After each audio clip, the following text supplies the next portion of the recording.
Right. Oh, here we go. Yeah. Moonwalking. Here she comes. Yeah.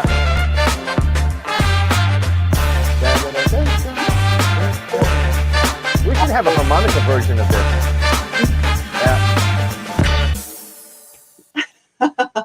Okay, good morning once again, Timothy. Good morning to you, and once again, good morning to everybody who signed in earlier this morning in Clubhouse, and to everybody who is watching us on LinkedIn, YouTube, and Facebook. This is Japan Expert Insights and Japanese Politics One-on-One with the star of the show, Timothy Langley, the CEO of Langley Esquire, the consultancy firm in downtown Tokyo. So today we are going to give you the 163rd episode of this show. We have been running for over 3 years now, and well, the mood is great, even though it is another winter-like day here in Tokyo, and I guess in Yokohama as well. So thank you for joining us, Timothy. Without any further ado, just I'm giving you the floor, the dancing floor too. Thank you very much, Maya.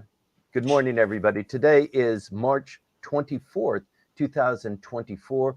One more week to go, one more briefing, and we are in April. And what in the hell is going on with the cherry trees? They were supposed to be popping on the 17th, as I reported on this briefing maybe 3 weeks ago. The Meteorological Agency announced, and the cherry trees should obey. But apparently this year they're falling behind. There was a real cold snap. The cherry blossoms are still not out. I published a video that I took 3 years ago where we were already in almost the full bloom, 3 years ago. And here we are in Tokyo now. The buds haven't even quite emerged. So I think maybe this next week will be something a little bit more robust, and we can't wait for, winter to end and spring to fully come to the fore. Today is the 163rd episode of this briefing. Thank you very much for sticking with us. And as you know, or if you're a new timer to the briefing, we try and focus on Japanese politics that is meaningful to you, that has meaning and implications for what you're doing, the business that you are into, trade, international investment, that sort of thing. Maya, I can hear you strangling your cat. Thank you. Not really, but okay. Thank you for telling me that I have to be more careful when I do that. Okay. Thank you. This last week was a 4-day work week. Wednesday was a day off, a vernal equinox, where the sun finally starts cooperating and bringing us closer to warmer weather. And it is a national holiday here. So politics, as a consequence, took a bit of a breather, and it was a very active week, in fact. What we talk about here mostly is what's going on with the prime minister, how his rating is, what he's doing, how he's traveling, what his cabinet is involved in, because these implications carry down further. Maybe not immediately, sometimes immediately, but it helps you plan and predict what's going to be happening in your world. If there are particular areas of interest that you have, at the Q&A at every briefing, we have the briefing for 35 or 40 minutes, and then we go on for another 45 minutes in Q&A. We're going to try and cut that a little bit short. I'll try and be a little bit more brief today so that Maya can get on to her things, and so that I can fulfill my responsibilities at the Yokohama Boat Show, where I'm broadcasting live from downtown Yokohama. I'm sorry, the backdrop doesn't include yachts and boats and all sorts of regalia going on. There is, it's just that I'm locked in a hotel room so that I can get out of here quickly. So apologies for that. The Prime Minister is still struggling. He is in tumultuous waters. When we ended it, the briefing last week, it was on a Sunday. The LDP was holding their annual convention after the briefing. Of course, all of the members of the LDP wanted to watch the briefing first and then have their annual conclave.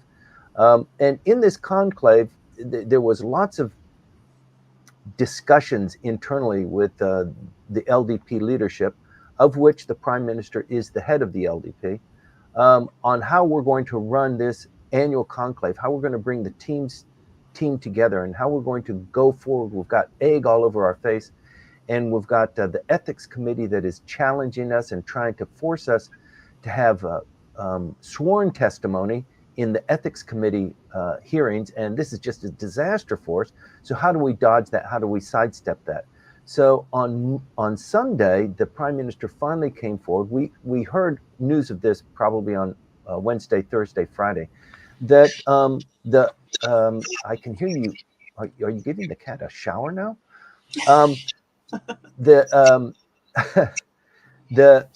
the Prime Minister is being imposed upon by the opposition party. We want to know, we want to hear directly from the people who were violating the campaign control law, who took money in this kickback scandal, put it into their pockets, and did not report it as income. And that's a violation. If anybody else in the world did that, they would be in jail, they would be arrested.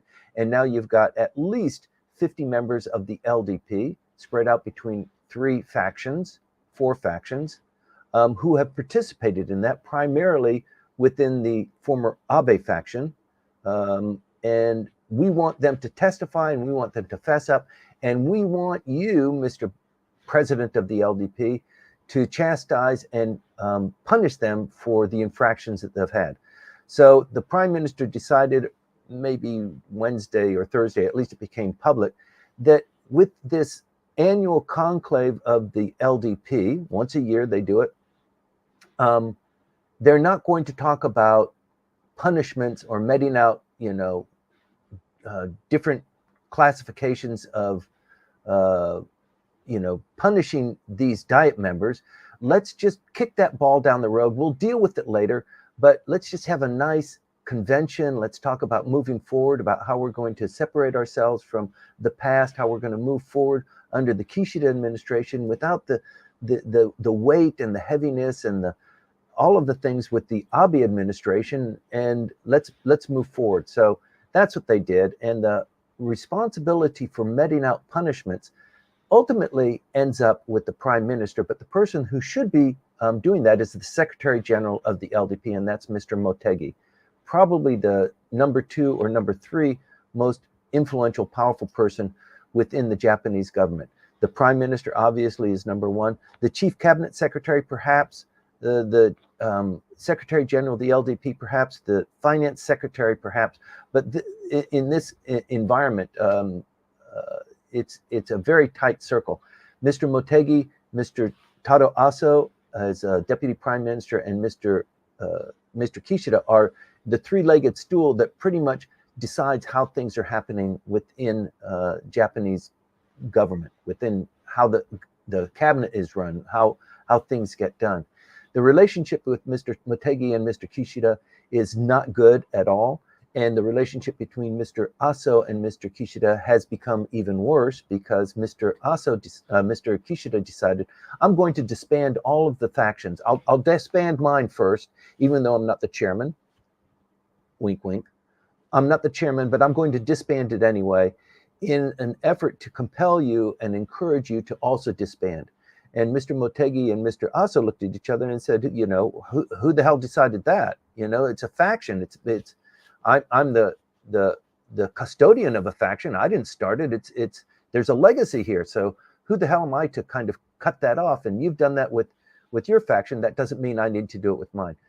Obviously, the Abe faction did that. They fell on their sword. They moved offices, or they closed down their offices. They didn't quite sell the furniture, but they moved over.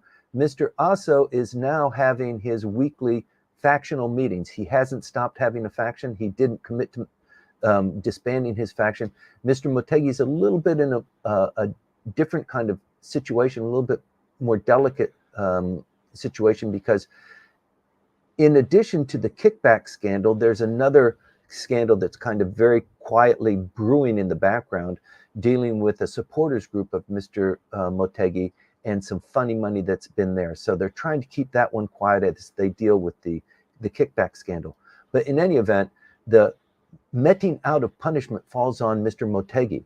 And Mr. Motegi wants to become prime minister after Mr. Kishida. That doesn't look very likely right now, although in the hierarchy and in the typical pattern of things, you would expect that. Typically, the Secretary General becomes a candidate for Prime Minister. That didn't happen with Mr. Nikai. Mr. Nikai was the Secretary General for a long time under the Abe administration, and he was also implicated in the kickback scandal. So of the two huge violators, it's the Abe faction and then the Nikai faction. Third is the Kishida faction and then the Motegi faction. And so there's plenty of pain to be meted out. And Mr. Motegi and Mr. Kishida are a little bit reluctant to met out that punishment. They had a meeting that they said there's going to be a calibration of punishments. From the very first, if for the first violation, or maybe not a very big violation, you'll receive a censure. And it goes through 7 different classifications. The final classification is, we're going to kick you out of the LDP. So because you, more likely your accountant has been found guilty. Actually, they say, if your accountant has been arrested, then we are going to met out this punishment. And the extent of the punishment, the highest rank, is that we ask you to leave the LDP. Interestingly enough, as you might expect, it is not retroactive. It is proactive. It is going forward. It doesn't deal with things that have happened in the past and that are being revealed right now. So that's a kind of slick play. The opposition parties have been mounting increasing pressure on the LDP. We want these guys who are guilty. Everybody wants to know. They know they're guilty. They've admitted their guilt. We want them to come up and testify in the ethics committee, currently being held in the upper house right now. So you probably know the diet session, the bill for the budget for 2025 will come into law on the last day of March. So April 1st, the fiscal year starts. So the upper house is now deliberating that bill. The lower house has already finished it. They're still having their deliberations, but the main focus now on the budget is in the upper house. Excuse me. And the opposition party is saying, we want these violators to come up and have a direct testimony. That means if they lie, they will be charged with perjury. Right now, there have been maybe 7 people that have testified under voluntary compulsion. So it's not under oath. Even the prime minister showed up to testify and explain what the deal was with the kickback scandal. Nobody has been very forthcoming.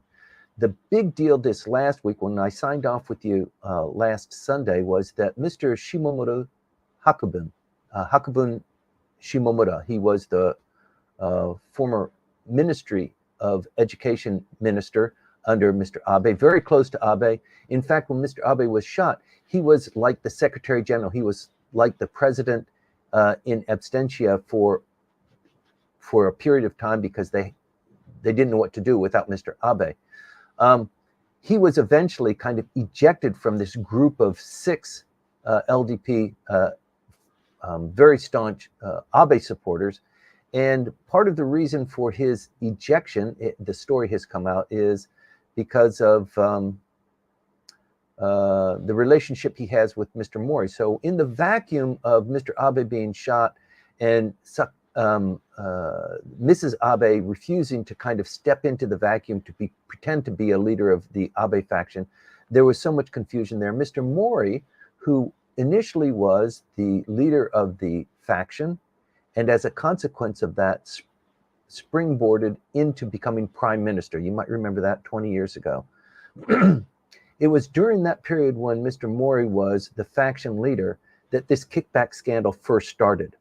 And since Mr. Shimomura has a bone to pick, there's a long simmering feud between the two of them. There was so much anticipation when I was briefing you last Sunday that this guy is out for blood. Shimomura is going to come in, he's going to spill the beans, he's going to tell everybody what how Mr. Mori concocted this, and how over the years Mr. Mori has been in charge of this kind of scandal. And look what happened with him in as Olympic chairman. You know, it's just lots of dirt going up.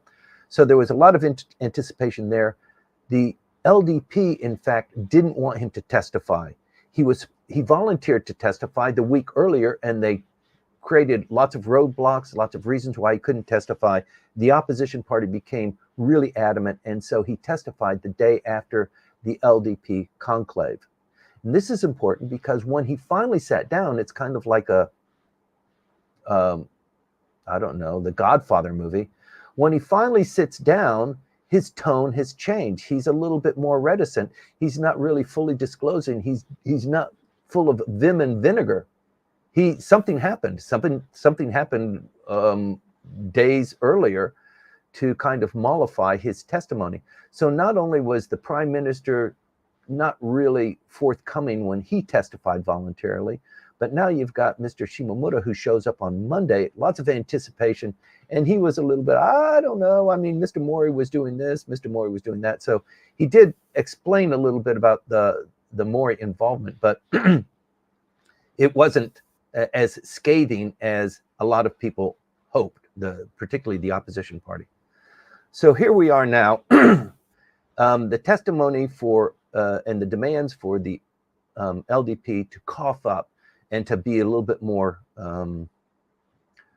descriptive has leaked into the Komeito LDP relationship. So the government is comprised of the LDP in coalition with Komeito. And if you're picking up the synopsis, I've given you numbers there, specifically on the Komeito component of the LDP and why they have 50%, more than 50% in the lower house, and why they have more than 50% in the upper house. This allows the government, Komeito and LDP, to control all of the cabinet positions and all of the committee positions. And within the committees, the two of them hold more than a 50% vote. So in some parliamentary actions, it requires less than 50% to move a issue to discussion, and then the vote comes in, and a vote requires more than 50% to pass on a resolution or on a movement. And it's not a law, it's just how the committee is going to take action. With regard to the upper house ethics committee, the LDP and Komeito control that, and the opposition parties are the rest of it. So between the Komeito and the LDP, it's about 55-60%. And the opposition party is in really putting the tax, the thumb tax, to Komeito and saying, look, we know that you're in coalition with the LDP, but what's going on here with this kickback scandal, you can't stand behind it. You will be painted in the same brush. So we want to have these hearings, we want to have them compulsory, and we need you to vote, because otherwise, if the Komeito sticks with the LDP, it'll be the same thing that we have now. So that's under discussion. It is unlikely that Komeito will break ranks, but the prime minister did say this time last week that in this diet session, he's going to met out the punishment. And somebody asked him about a snap election. He said, I won't do anything on a snap election before these punishments are meted out. The whole story here is kind of culminating in the fact that Mr. Kishida is still standing, and the largest faction within the LDP is crumbling. It hasn't really crumbled. The members of the former LDP faction, the Abe faction, is still coalesced as a group. It hasn't completely disbanded. They're still tight, but it could lead to a further disintegration of that faction, depending on how the punishments are meted out. And when the punishments are meted out, everybody in the voting population is going to know that. And so that's why the opposition party is so hell-bent on getting testimony and sworn testimony. So it continues to work on. The other movement that's going on here that is impacting the prime minister's position within the Japanese population, and as you know, his disapproval rating is increasing. It's probably around 55% now. His approval rating, depending on who is doing the polling, GG Press puts it in the teens, in the mid-teens, like 14, 15%. But it is a very harsh critic of the prime minister and the cabinet. Some of the other pollsters put it at 20% or 22%. But in any event, it's not a good look for the prime minister, and a lot of people are very disappointed with him. And closer you come into Nagata-cho, into LDP politics, the higher that disapproval is, and the lower his approval rating is among people within the LDP. They just can't wait for him to move on. So he's got that to deal with. In the meantime, he's trying to slough off all of this gownware that is placed upon him because of the Abe administration, the long-term Abe administration carried over to the Suga administration. He still is lingering with that. And one of those, the biggest one is the policy of the Bank of Japan throughout the Abe administration, the 3 arrows, you remember that? So one of those was loose monetary policy and the Bank of Japan yield curve control policy. So this week, the Bank of Japan moved on that and ended 17 years of deflationary easy money and also the yield curve. This is a big deal. We've been talking about it and mentioning it several times in this briefing. So the Bank of Japan has made their move. It was a big move. It was made on Tuesday. So the Prime Minister is trying to project this image that I am not what was before. I'm not Mr. Abe. I'm moving forward with new policies and this kickback scandal that was all started with the Abe faction, and I'm clean. So he also released a report that testified or was evidence of his complete uninvolvement in the kickback scandal. So at least he got himself off the hook somehow with some sort of expert testimony with regard to what's happened with the rest of the Kishida faction, of which he was the chairman, is less to be seen. But in any event, Kazuo Ueda, the Bank of Japan governor, announced the end of negative interest rate on Tuesday, and that was in light of the inflation rate for excluding fresh foods and energy. That inflation has gone up 32%. 3.2% since this time last year. And amazingly, these consumer prices went up 2.8% from this time last year, and the 0.8% has occurred since January. So 2.8% for the whole year, but a third of that is attributed to just the last couple of months. So the Bank of Japan has taken charge of that. The 23 straight months of prices going above what the Bank of Japan had predicted. They need to do something, and they took action this last week. You're going to see some rollouts of that. It's not going to immediately impact prices, but the Prime Minister has said he's going to set price controls on a couple of items. And the Bank of Japan also said on services. So a lot of people who are involved in this briefing are involved in the services trade. And he wants to include services to increase their prices to accommodate the rest of the inflationary target that is being set.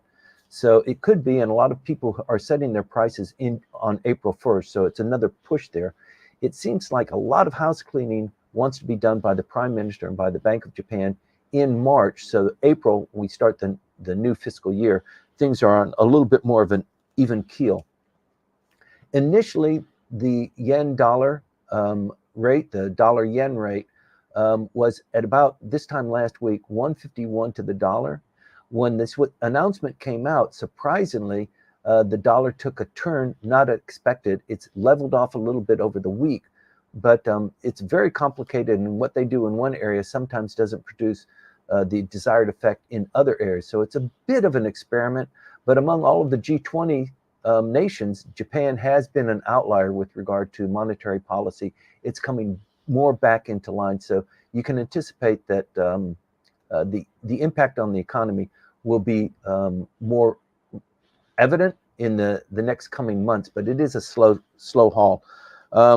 The wage increases, Lengo was able to agree with management over the last couple of weeks, is about 5.3%. It's the greatest in 17 years for the price increases or the wage increases. And that means some people are getting far more than that. Some of the larger, more stable companies might be giving a little bit less in bonuses, but 5.3 is pretty big, and the desire there is that that's going to boost consumption. Let me see, households in Japan, they did another survey. Households in Japan hold for 2.14 quadrillion yen in assets. That's $14 trillion that the households in Japan hold. About half of that is in cash assets. $14 trillion, that's $7 trillion is held in cash or quickly cash exchangeable assets. The rest of them are in stocks, bonds, and unmovable assets. And the Bank of Japan and the government in general is attempting to get the cash assets that are being held by these families and these households to be injected into the economy. And that's why this the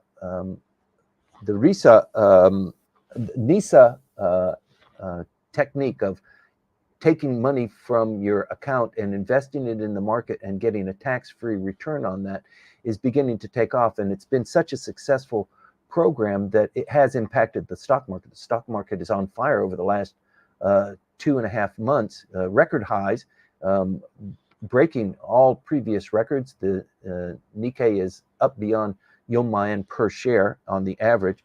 So there's a lot heating up there, a lot going on. It is hopefully propelling Mr. Kishida, he hopes, so that he's separating himself from the past. He's always said, I want there to be a virtuous cycle where people take money out of their savings, they put into the economy, there is a return on their investment, it goes in, new startups are fostered by this swelling up of innovation and entrepreneurship. So this is the cycle he is attempting to create. He's been working on it ever since he became prime minister. And finally, now we're seeing some signs that it might reach some kind of demonstrable level of recognition. So we'll wait and see. Some of the other irritating things that are coming in Japanese politics and to the economy, there was a United Arab flight from the UAE last month. It landed in Osaka, and very quickly thereafter there was a measles outbreak reported in 2 different cities attributed to the flight from the UAE.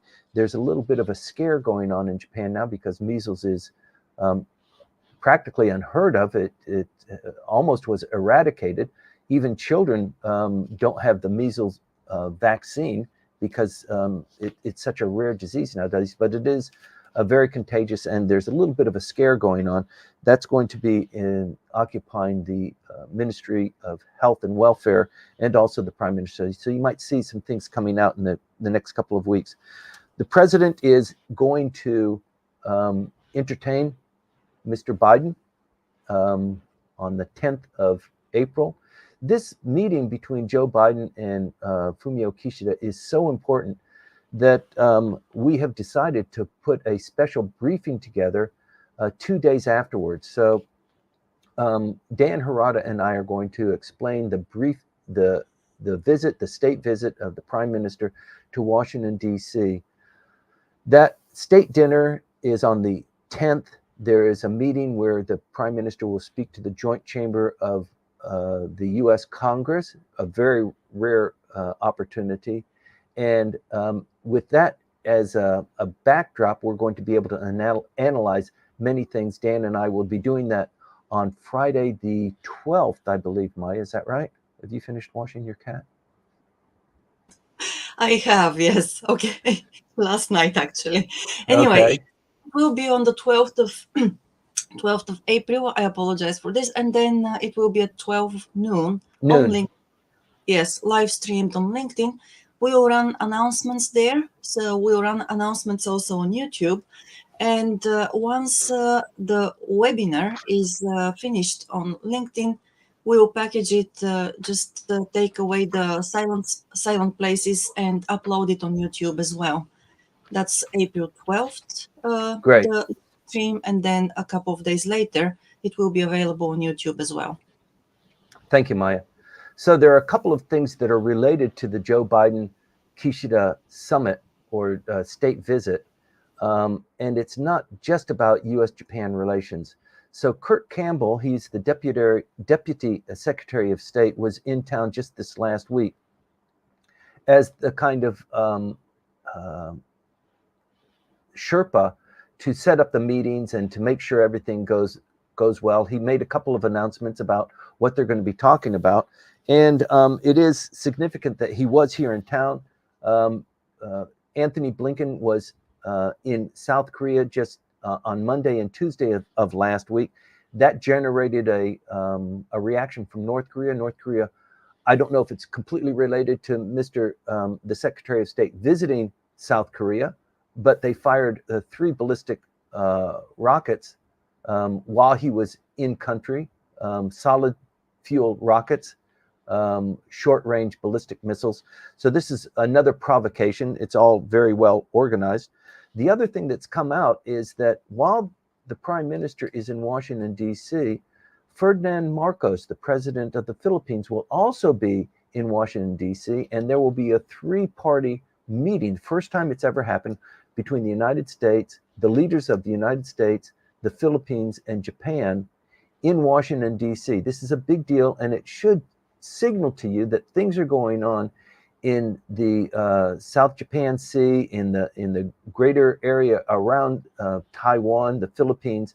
The Philippines is getting a little bit more action than they wanted. The Chinese vessels are invading or breaking incursions into the Philippines economic zone. They're being very aggressive.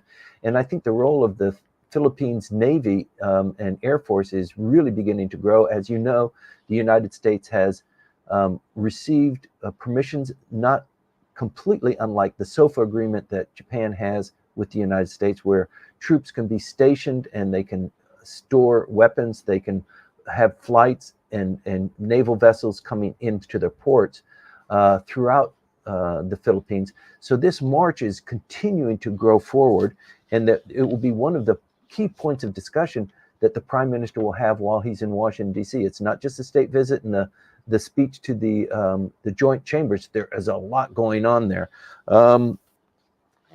In addition to that, the United States, Australia, Britain have a security pact called AUKUS, AUCUS. This is the United States, Britain, Australia in a security pact. They will be meeting in Washington, D.C. when Mr. Kishida is there, and he is going to be joining in their discussions. It could be the beginning of Japan also joining that security pact, so that there is a more robust integration of these forces in the unlikely, or likely, some people would say, event of kinetic action by China towards Taiwan. So this force, this massive force, is just continuing to grow, and it is so important. It's so consequential that we do need to talk about it. As you know, Japan, Italy, and Britain are on target to produce the next advanced jet fighter. It received some approvals that were required in order for the budget to accept the payments for this contribution to develop these next generation fighters. So Article 9 is frequently coming up into discussion. The LDP doesn't have 2/3 to push for a referendum in the upper house or in the lower house. In fact, if there is a snap election, it is more likely that the LDP will end up with fewer members in parliament than more members of parliament. And that's why the other issue is this election, this by-election that's happening on April 28th. That's the election day. But I don't want to get into that right now. The coalition between the United States, Britain, and Australia, they want to bring Japan in because they want to develop advanced capabilities in artificial intelligence, undersea drones, and hypersonic technologies. And I think they're going to be bringing Japan in for its technical prowess and also for the money. Japan has already stated one of the reasons here is for Australia to develop a fleet of nuclear-powered submarines. Japan has already said, we don't want to be developing nuclear submarines. We don't want to be a part of that, but we do want to be a part of the drones and the hypersonic technologies. So it could be that in the very near term, this security alliance will grow. And there are other developments that have come up that have hit my radar. One important one is that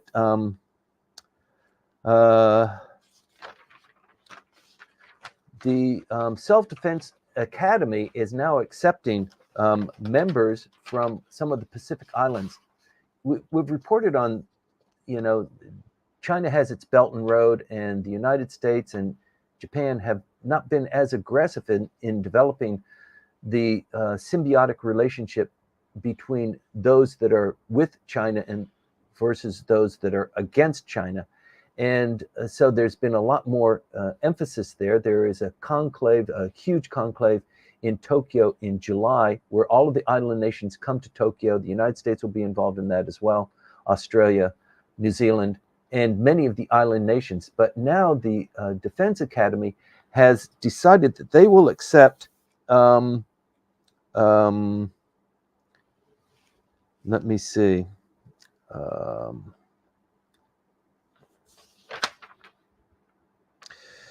well, I don't see where I wrote it down, but they will accept candidates now, military candidates from Tonga, Papua New Guinea, and from Fiji.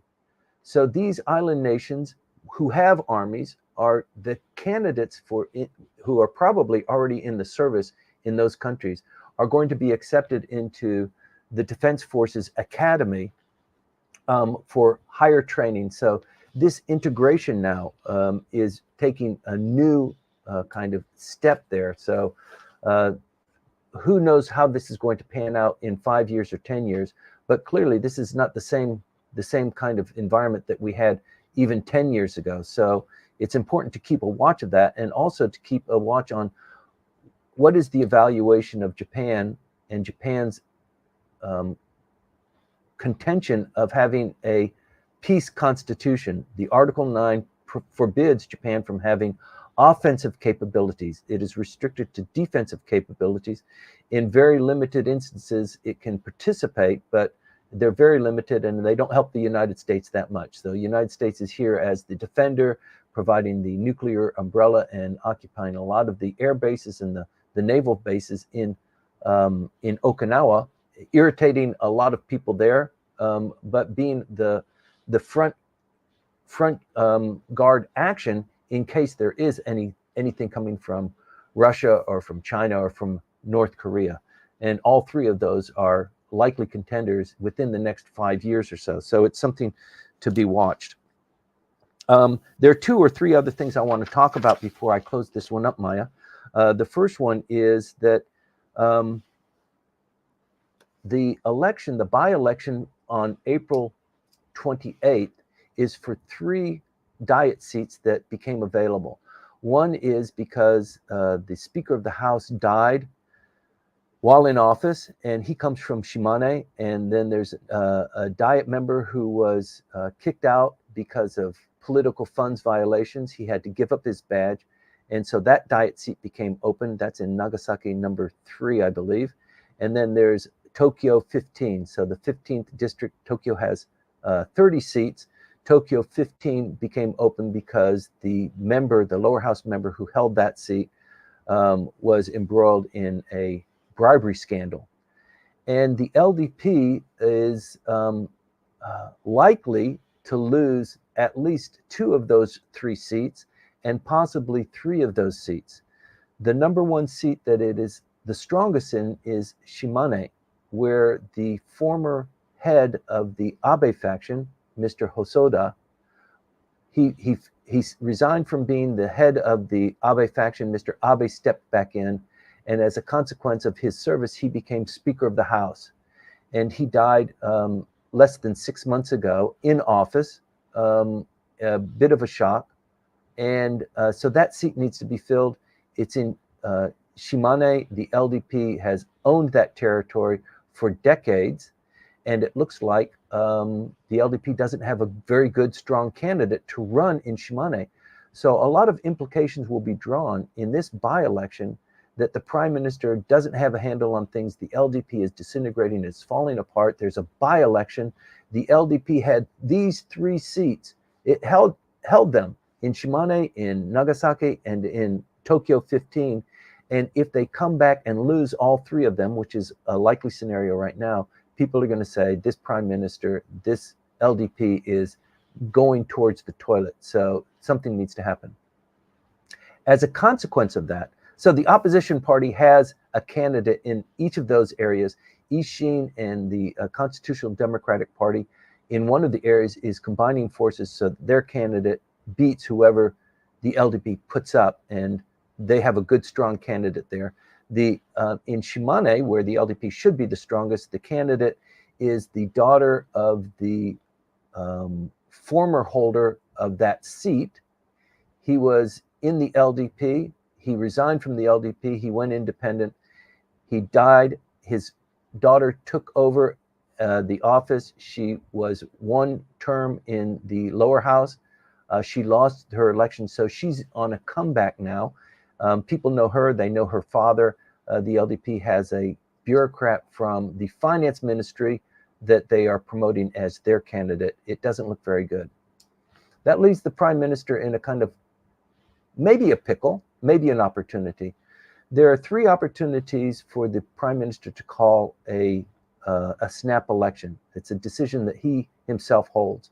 The first one is when he comes back from, or maybe even while he's in Washington, D.C., but having the state visit with Joe Biden, having his picture all over the world in the front page of the newspapers. Here's Mr. Kishida, and he's the prime minister, and he's on a roll with Japan, and here he is with the most powerful person in the world, Joe Biden.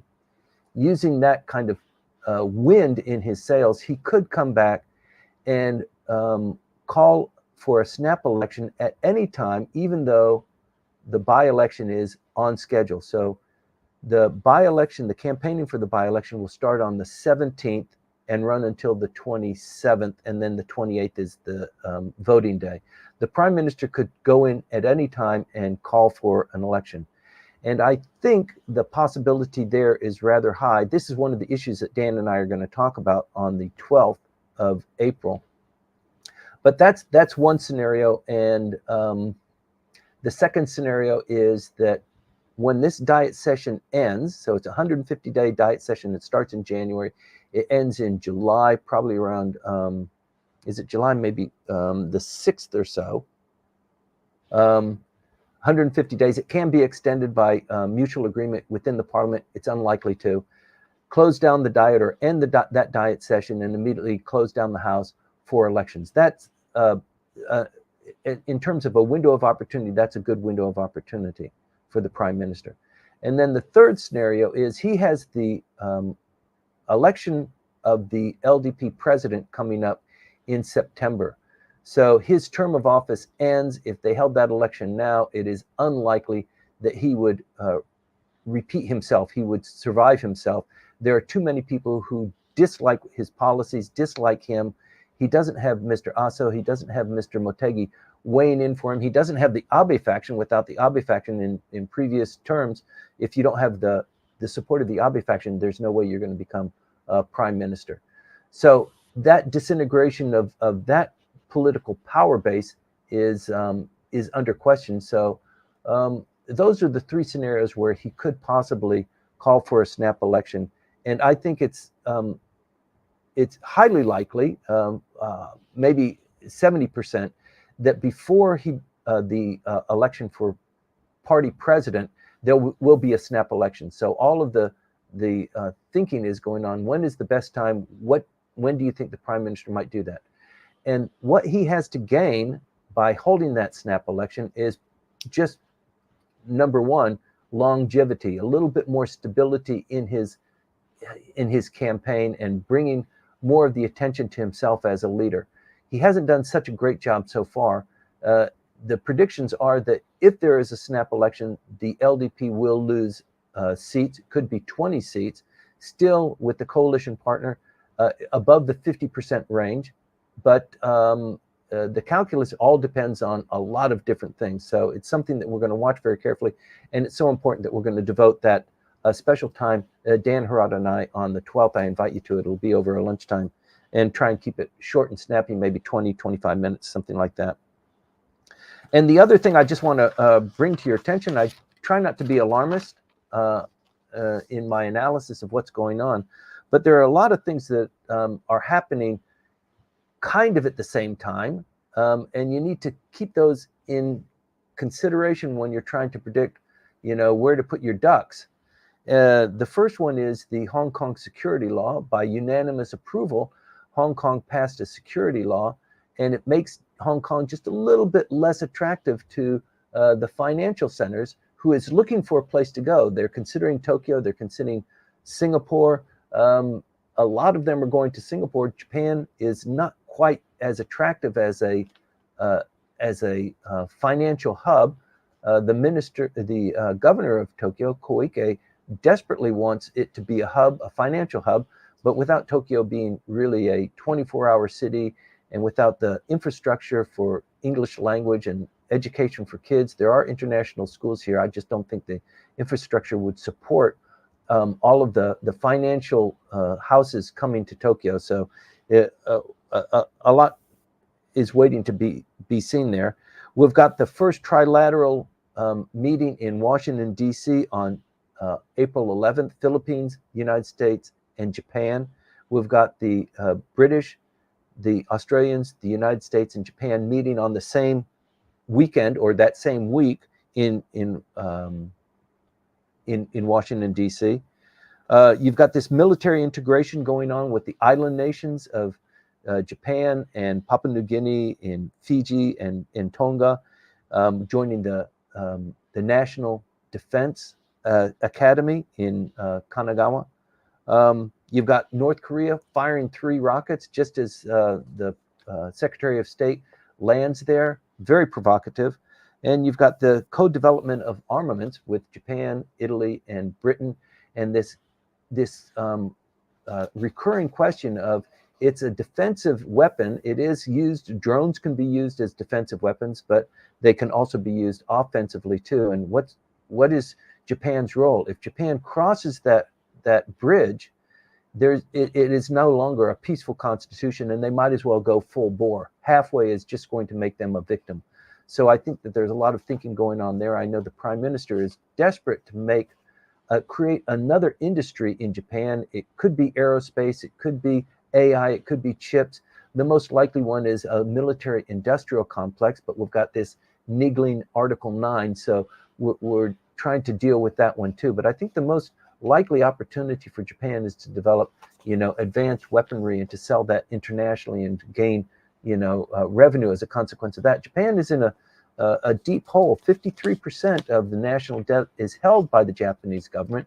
We talked about the trillions of yen that are in debt, and then the trillions of yen that are being held by the Japanese household. So releasing that into the economy is a major drive for the Prime Minister, so that hopefully people will be happier, they'll buy more products, they'll have more children, Japan will come out of the doldrums. That doesn't look so likely, so this more controlled resettlement for Japan as probably the 10th or the 8th largest economy in the world, because it's not going to be number 2 or number 3, and I don't think it's going to be returning there anytime soon. So it's the reality that this Prime Minister needs to deal with. I hope this has been meaningful for you. I apologize for taking so much time and for skipping around so much, but I hope maybe it engenders questions or support from you in the Q&A period, which really is the time that generates the most heat and light in these weekly briefings. Thank you very much for joining. Maya, thank you very much for hosting once again. 3 years going strong. Yes, indeed, 3 years going strong, and it is, thanks to your commitment and persistence and consistency and everything along these lines. So thank you very much, Timothy. Oh, and the mustache, yes, indeed, because without the mustache, you wouldn't have been able to do it, yes. Okay, so thank you very much for the briefing, and we move into the Q&A session now. So first, we have a couple of questions. Some of them are on LinkedIn, and some of them are on YouTube.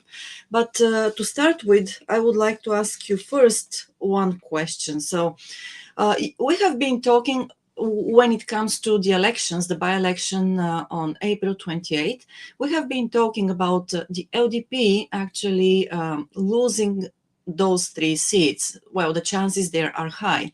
And maybe that might prompt PM Kishida to actually go a snap election. My question to you is, we know that Komeito has always supported the LDP candidacy, and they have had agreements in different districts and so on. And the idea has always been that these two parties will have a coalition government. And they have had ups and downs and so on and so on, but they have stuck together for quite a while. This time, we haven't talked at all about the role of Komeito in these 3 elections. Is there anything there that is worth mentioning, or just making a comment about it, or what is the dynamic there? Yeah, it's true. Komeito could lead the coalition and say, "Look, we're the clean government party. That's what we stand for, and we also support the downtrodden and families with more than 3 kids, and maybe the working mother, or divorce, or the people who really need social support. That's who we represent. It's founded on a religious organization, as everybody knows. Komeito is the political arm of Soka Gakkai. So they're a softer, gentler part of government. And the LDP is, I think you could say, harder. It's more corporate. It's more earn money, get the economy going. I mean, everybody wants the economy going, but it's more blue chip kind of conservative politics.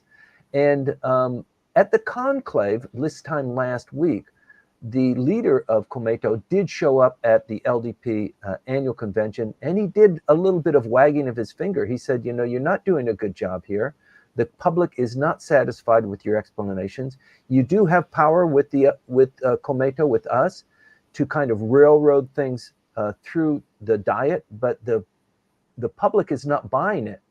And if you hold an election, people are going to remember this. And since we're in a coalition with you, we can lose too.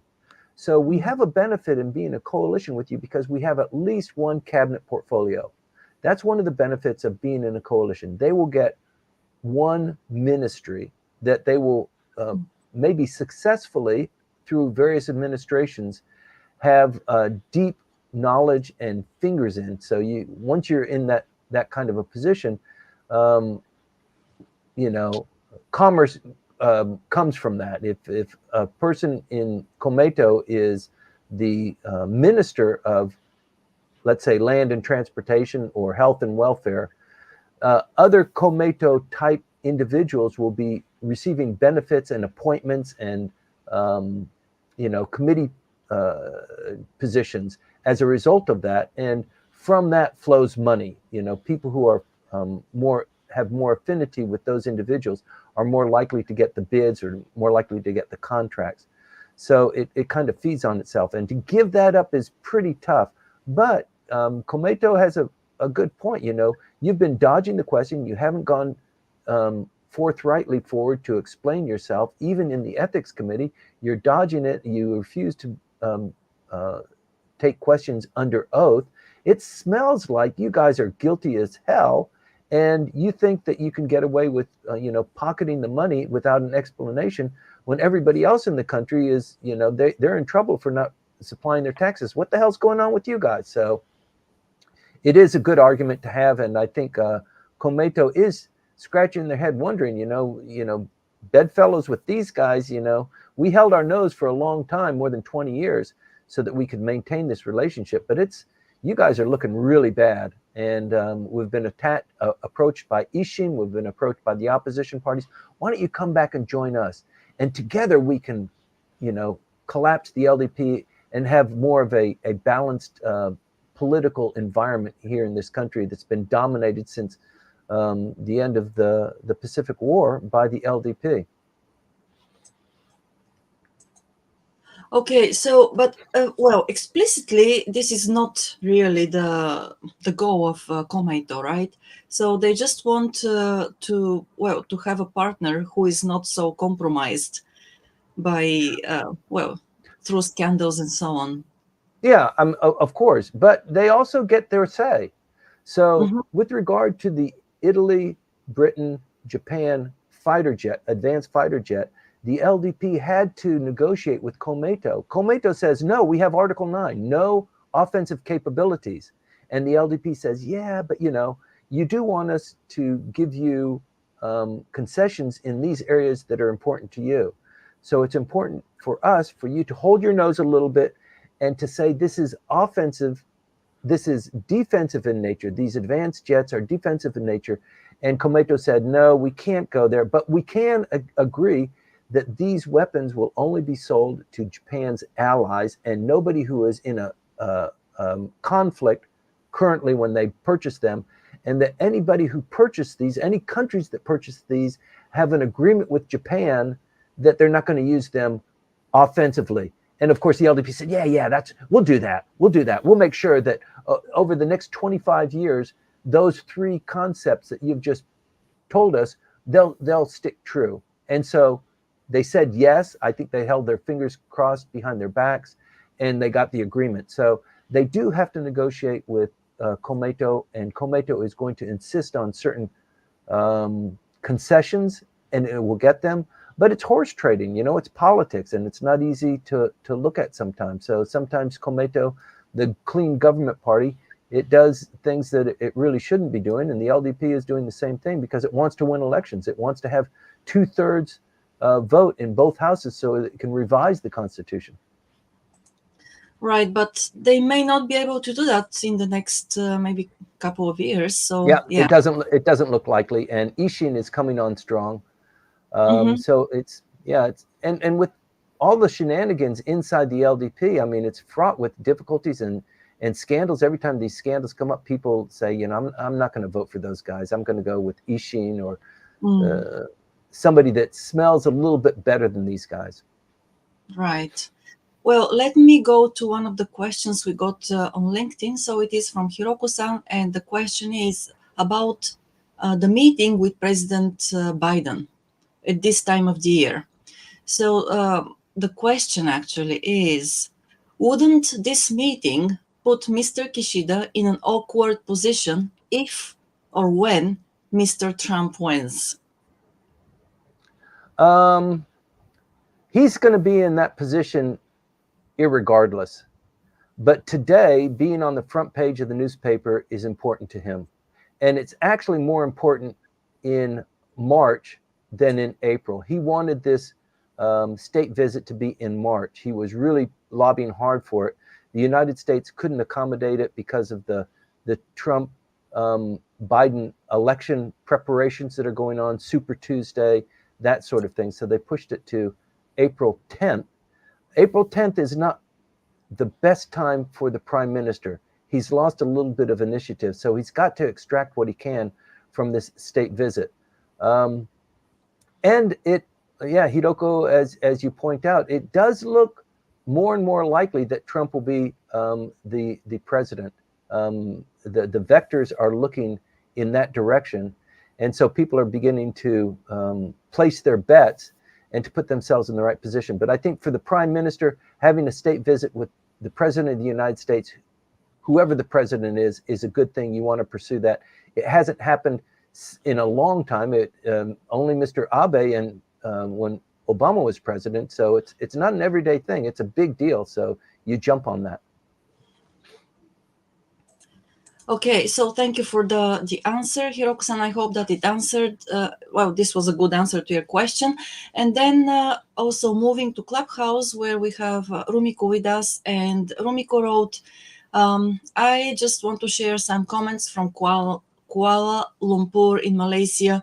The position of Japan or presence per se is still well noted, as my perception is and feedback I receive from the locals here. So, and then my point is, Rumiko continues, my point is the LDP, the government of Japan, is not transparent at all, though it is what government is for any country, regardless of the degree. Yet Japanese nationals are acting based on our codes of conduct as part of our Yeah. normal culture. As such, the presence of Japan is here. Yes. Okay, so thank you, Rumiko, for these comments. And also, there is one more from Rumiko. My personal wish is that Japan, being a part of the global economy, considering non-English speaking nearby countries, rather than should be focused more on the nearby countries than on pleasing the Westerners. Yeah, I don't know if that's going to happen. You know, power bespeaks, you know, that it's not just the dynamic of Japan. You know, the United States is the big bear. It's the big bear in the house. The president of Russia was just reelected, Vladimir Putin. He is going to be president for a long time. He already has been. So any Yes. bones he has to pick with Japan now stay on front burner. This relationship that Mr. Abe was attempting to develop with him is a thing of the past. So it's kind of on his terms. So we don't know what's going to happen there. The other nations that are surrounding Japan in the Asia Pacific, yeah, they really, because of historical things, really don't want to see a rearmed Japan. But the United States sure does, and it benefits the United States to have more assets in the region. So I think, yeah, the other nations, particularly the island nations, they're not much of a position to demand anything. They're in a position to either join or join one party or the other because it's becoming such a distinct uh, um, bilateral kind of issue. It's either China and those countries that are familiar and friendly with China, part of the Belt and Road for the countries that need that kind of economic development, or the United States and its allies. And those, you either are part of it or you're not a part of it. Being neutral does not pay dividends.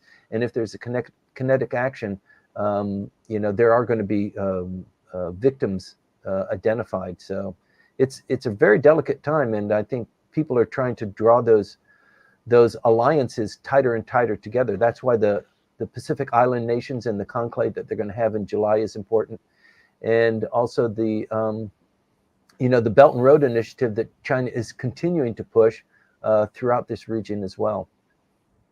Yes, at the same time, I think that the other day we talked about an article about geopolitics here and how the Japanese self-defense or national security policy seems to be contradicting the Yeah. interests of the private companies here in Japan. And I think it's along this line, but an extension actually, that what Rumiko said is, well, it rings very true to me because it seems that the understanding of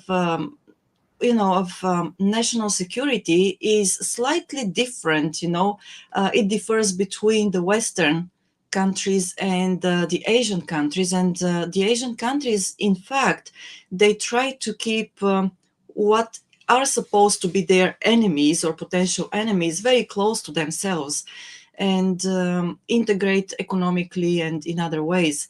So I believe that there is still a lot to be done and to be said in that sense, in that field, so that at the end of the day, the English-speaking part of the globe realizes that there are other ways and other points of view and ways of looking at the situation that is Well, at. along those lines, Maya, we both know that China is Japan's largest trading partner. Mhm. They're closest. They're far more close than the United States, although the United States is the dominant feature here for a lot of historical reasons, but also because they've been pouring assets into Japan and into the relationship.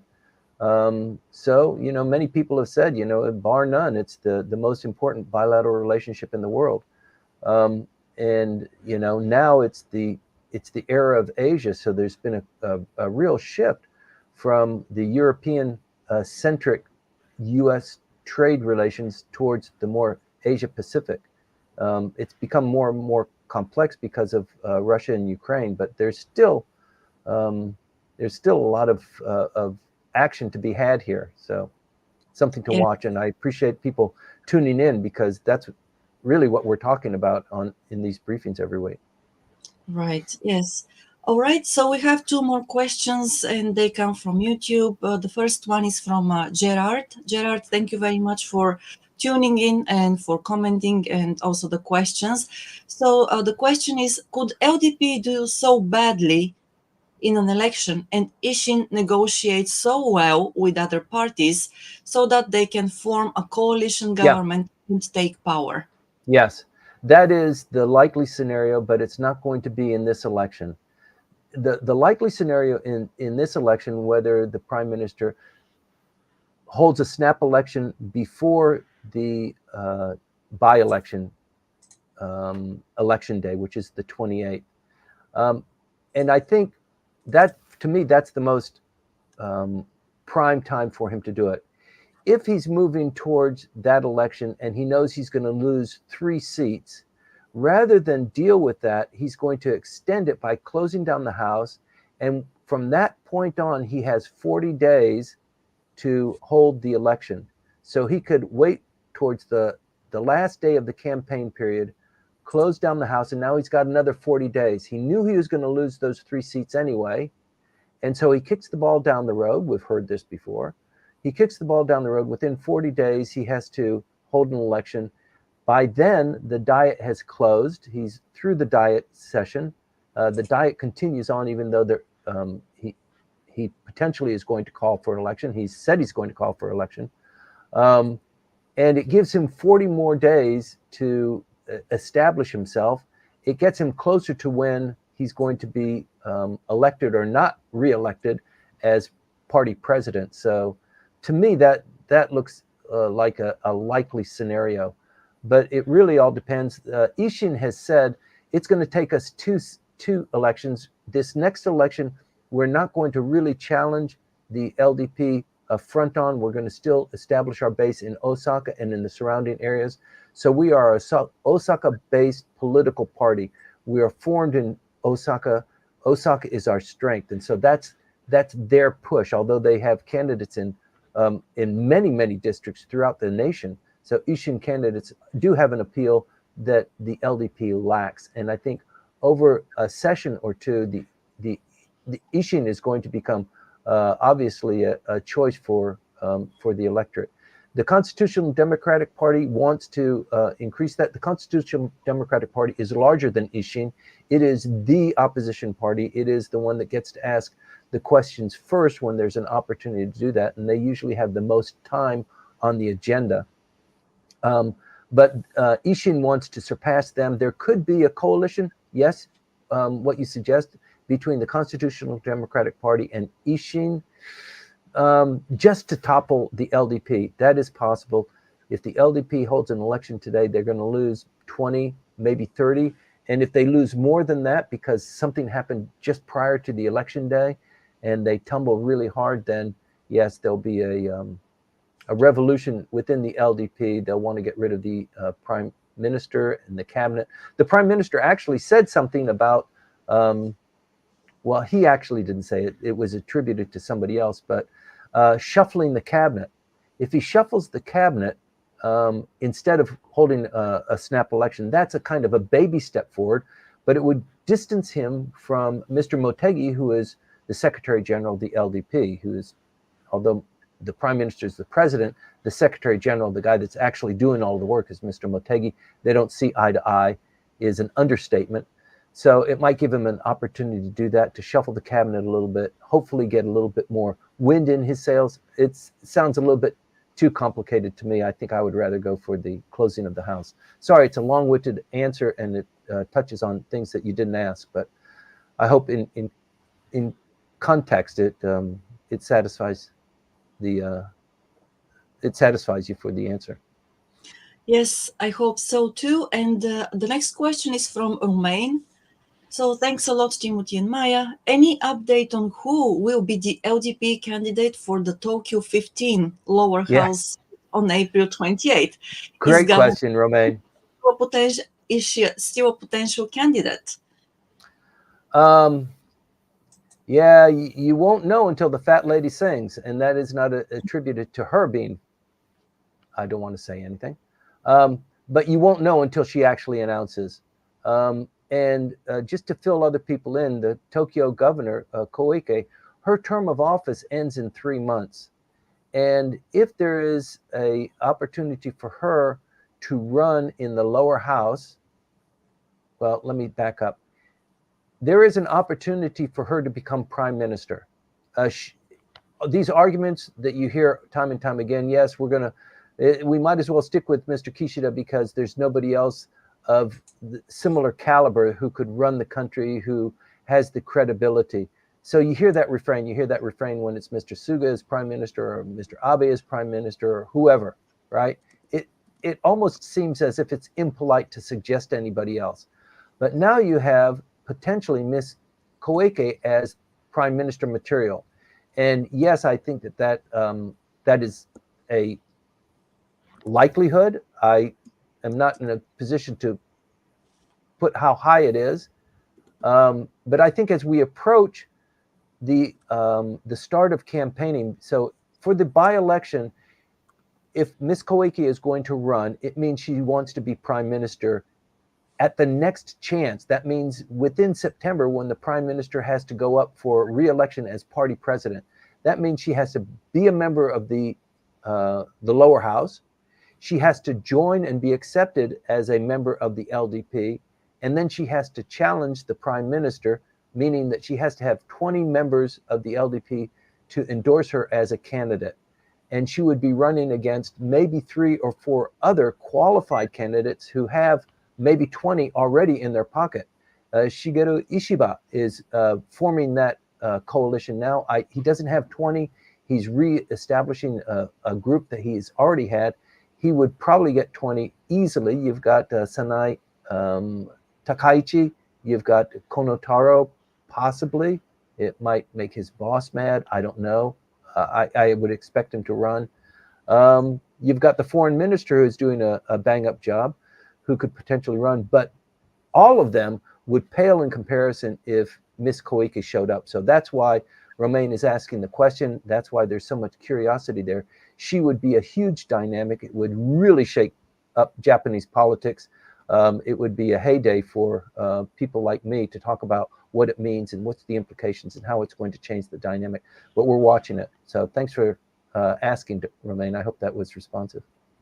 Yeah, and Timothy, I may have missed something while we were talking because I was checking for comments. But does it mean that as soon, well, Miss Koike will probably not resign her position as long as there is, or as long as a snap election has not been called.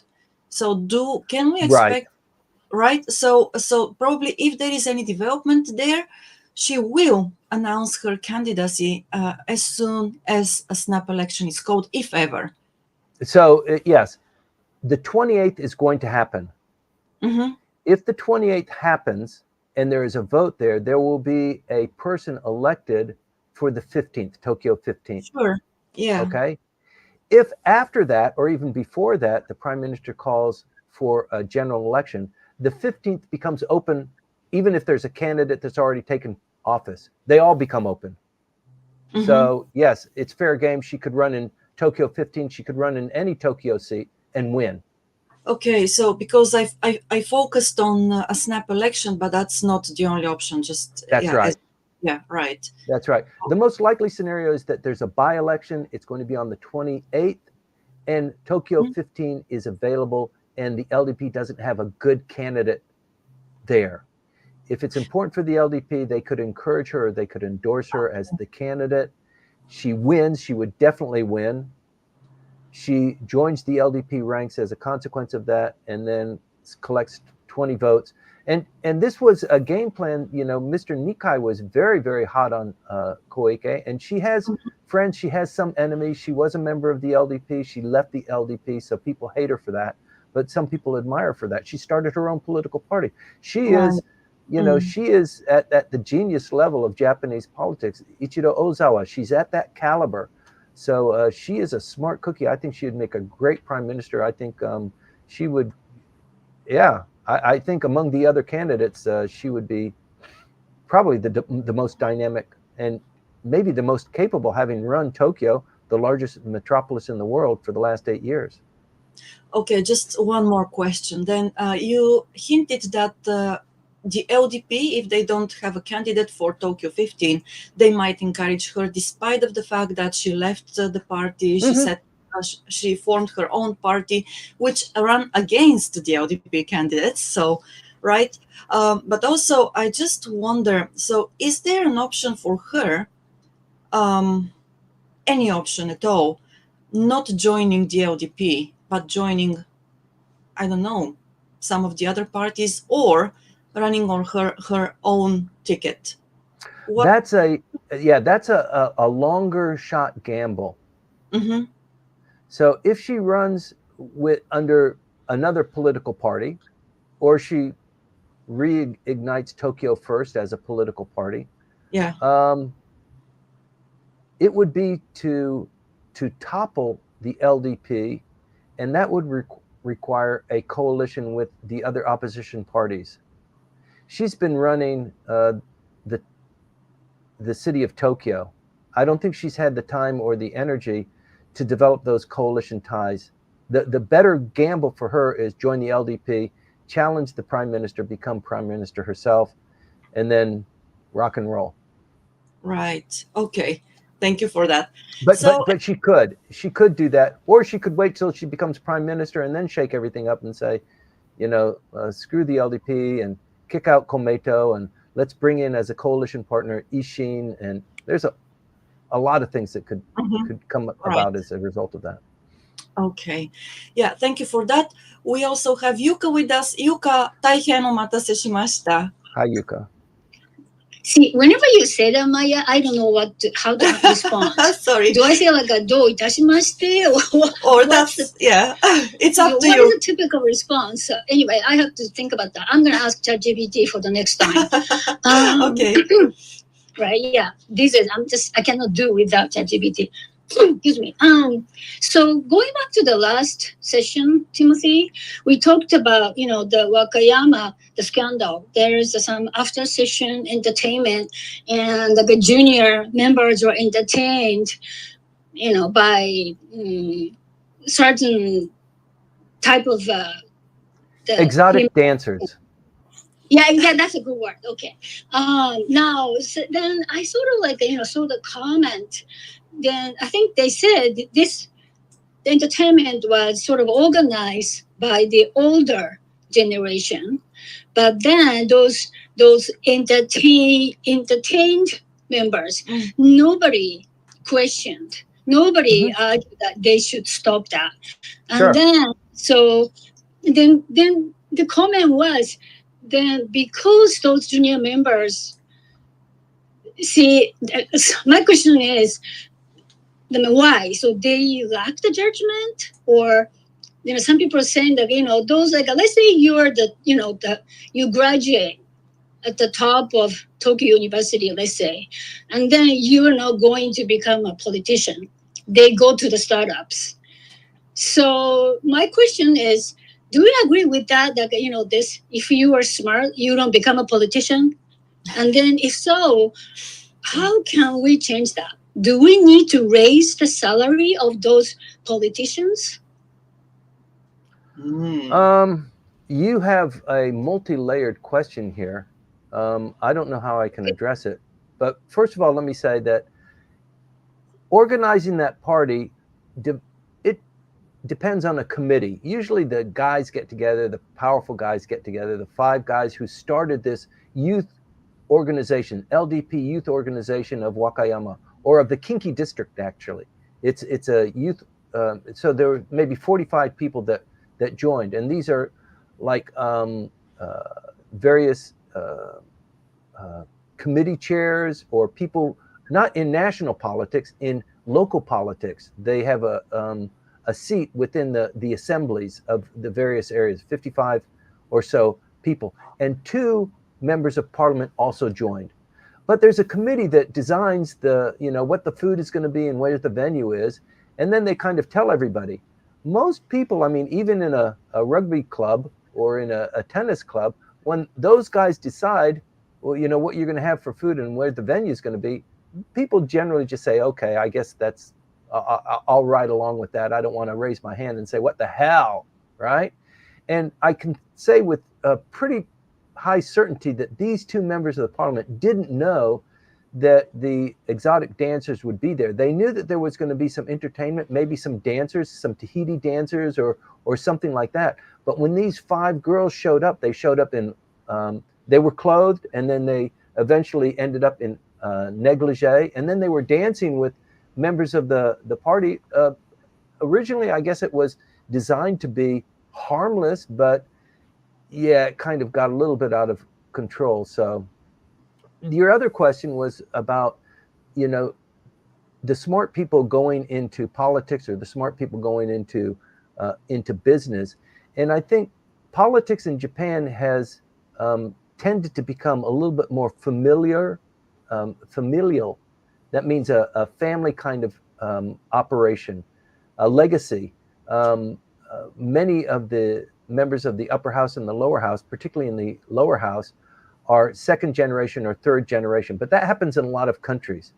And I think for a lot of people, becoming a politician, it's number one, you have this patriotism that you feel. But there are some guys, they just want a job and they want, a good standard income. And as a politician, especially in the upper house, at least it's 6 years. You're not going to get kicked out of office for 6 years. In the lower house, you might have a 4-year run, but more likely than not, terms of office for lower house members has very rarely gone the full term.